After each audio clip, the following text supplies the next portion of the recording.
Hi, I'm Bob with Wolfe Ridge. Today I want to show you guys the 28 Pro log splitter. I've already got the log lifter loaded with logs here. I'm going to save this big ugly one for the end. I'll probably split it in half and then do a bunch of resplitting on it. But I want to show you guys what this machine can do. Powered by a Honda GX270 engine.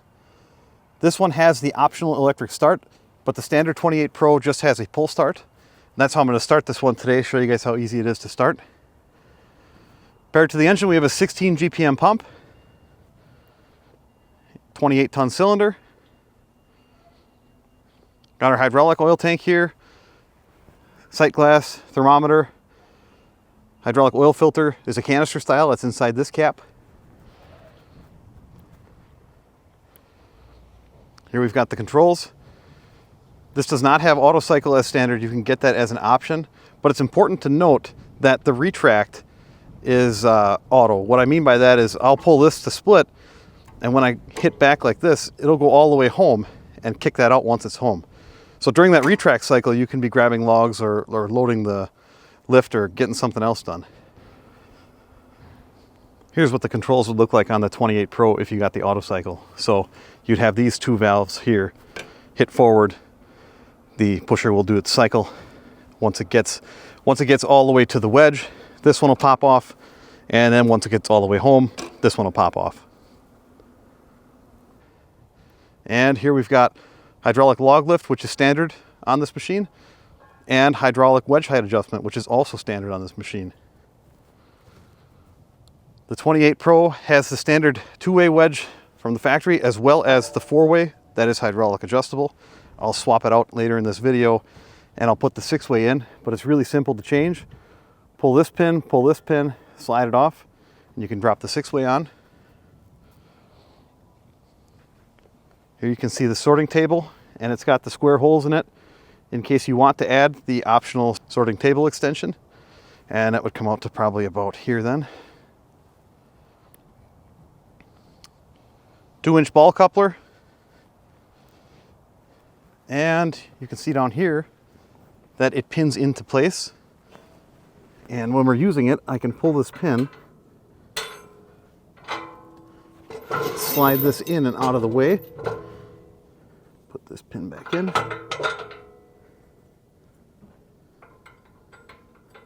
Oops.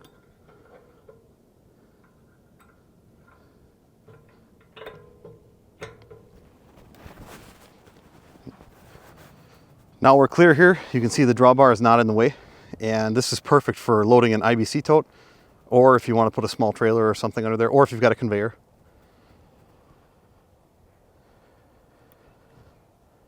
This has got our standard log lift on it that folds up. So right now it's in the open position.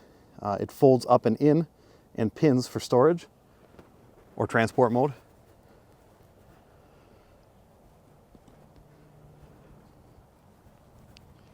Here you can see the push block and the bronze self-lubricating slides.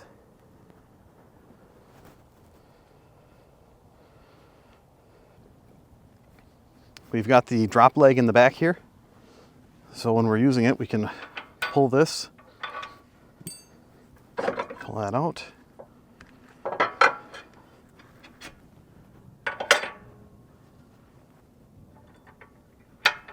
And now we'll go crank up on that front jack. That'll put a little bit of tension on this, and it'll keep it really stable when we're running our firewood through it.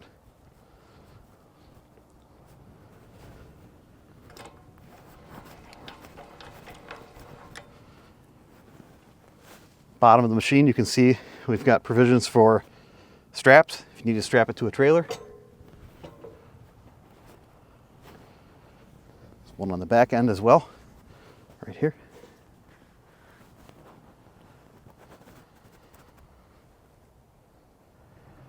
Now, like I said, this one does have the optional electric start, but I'm going to pull start it today.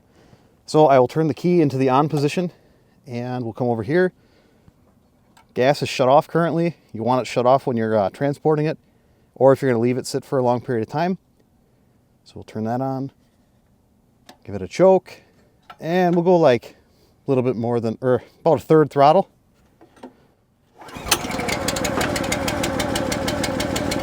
Take the choke off.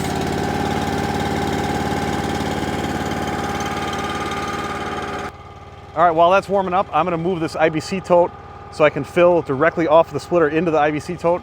Then I'll go full throttle and I'll start splitting some wood.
And if we wanted to start it with the electric start, we would turn the choke to the on position, do that maybe third throttle, go to the on position, and then start. Then turn the choke off.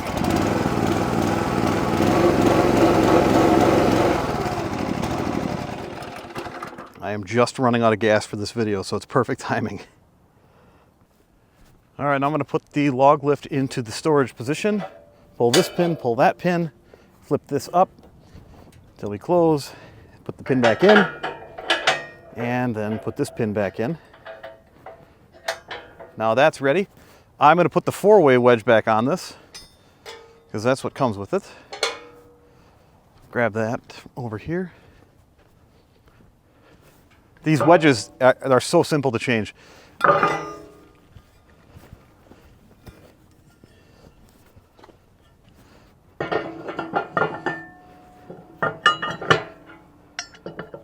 Put the pins back in.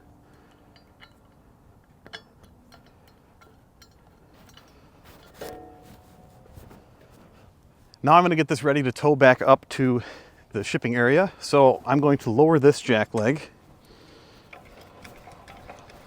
And as I lower this, that's going to take weight off of that back one.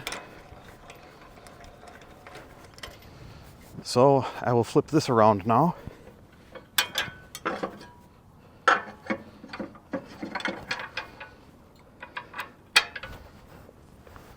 Now, since I have the drawbar in that stowed position, I can't really grab it with that IBC tote in the way, but these machines are balanced pretty well and it's not that difficult to move it. So I'm gonna just push it back here, kind of lift it off of that front jack a little bit, then I'll pivot it.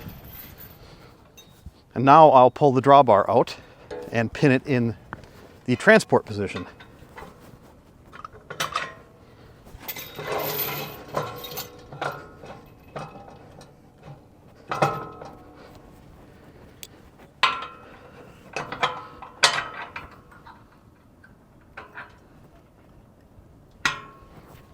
Now I'm actually going to raise this jack again some more because I know that I'm too low to the ground right now to hook onto my truck.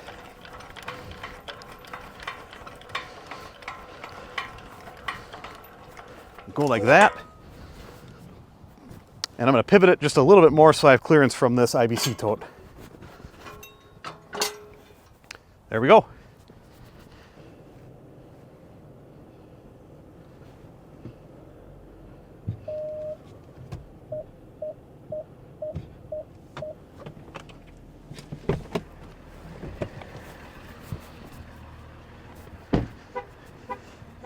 Can't get much closer than that. Now I'll lower this jack.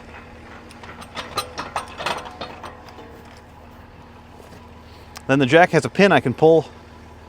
So pull that. And then we can rotate. Jack is out of the way now.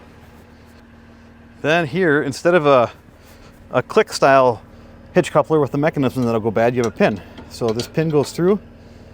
That locks the hitch onto the ball. And then we've got our safety chains. And you'll cross them, hook up. We're ready to go down the road.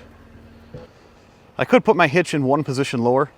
I have adjustable hitch, so that'd bring the tongue down a little bit lower. That's what I would recommend because I'm kind of low to the ground in the back here. But you can see it's pretty easy to get this thing from production mode into transport mode. If you noticed when I was running the 28 Pro, I went from the 4-way to the 6-way and I went down to the 2-way wedge. And when I had that big weird looking piece in here with that extra knot or whatever you want to call it on there, you'll notice that the thing wanted to keep riding up. Now, I left that in here to show you guys the importance of cutting your rounds square if possible. Sometimes logs don't allow you to do that because they're shaped like a corkscrew or a banana. But in this case, I had both ends of that were cut kind of diagonal. So it's really hard to get it to split. The way that I wanted to split it was just in half, and I couldn't do that because it just wanted to keep getting pushed up. So I just wanted to leave that clip in here to, again, stress the point of trying to cut your logs square, at least on one end for sure. And we put the square cut end on the pusher side always, because if you put the diagonal side on here, once you start to hit the knife, that log's gonna wanna push sideways and go off and just make a mess, especially when you're running a multi-way wedge. It's really important to put the square cut end against the pusher. This machine is very easy to use. It's very quick, even without that auto cycle valve. As I mentioned earlier, when you hit it to go home, it goes home. So you can grab the next log and get positioned. And a lot of the times I didn't even have to complete a full split cycle. Once I got maybe halfway, the log was split enough that I could just grab it and throw it while this thing is returning. Now, on the 28 Pro, there are some options that you can get. You can get electric start, which this machine has. And you can also get the auto cycle valve. This one does not have that. But the auto cycle valve would give you 2 levers, and you'd push both of them forward. The pusher would go, split the log, and it would come home on its own. Now, this machine is rated at 10 to 10.5 second cycle time. And one of the things about cycle times, always worth mentioning too, is the faster cycle time you get, the more people you gotta have to keep the machine fed. So that's something to keep in mind. If you'd like more information on the 28 Pro or any of the other log splitters that we offer, check out our website for all the configuration options, pricing, lead times, find a dealer near you. All that's on our website, www.wolferidgemfg.com, or you can give us a call or send us an email. I'll put all those links in the description. Thanks for watching.